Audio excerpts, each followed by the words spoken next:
আসলে ভারতের যে পর্যন্ত বাংলা ভাষা চলে ওই জায়গাটা তো আমাদের, কলকাতাও আমাদের। শেরে বাংলা ওই যে কলকাতার মেয়র হয়েছে আমার গ্রামের ছেলে। আমরা খুবই গর্ববোধ করি, বরিশালে আমাদের জন্মস্থান শেরে বাংলার। তো কাজেই বাংলা ভাষার অঞ্চলটুকু তো আমাদেরই।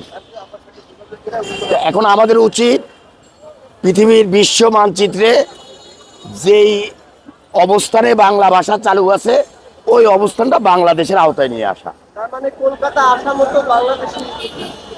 বাংলা ভাষা যে পর্যন্ত আছে ওটা আমাদের বাংলাদেশের অংশ।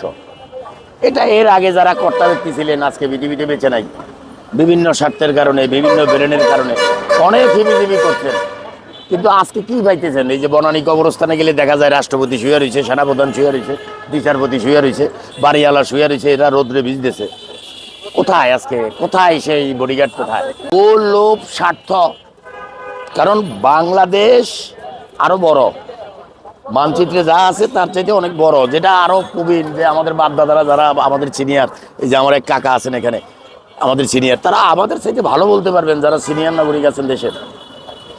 কিন্তু বাংলাদেশকে একটু কমার্শিয়াল করছে আর কি। মানে আসলে যেই পর্যন্ত বাংলা ভাষা চলে ওই জায়গাটাই বাংলাদেশের, ওইটা বাংলাদেশের আওতার জায়গা এবং উচিত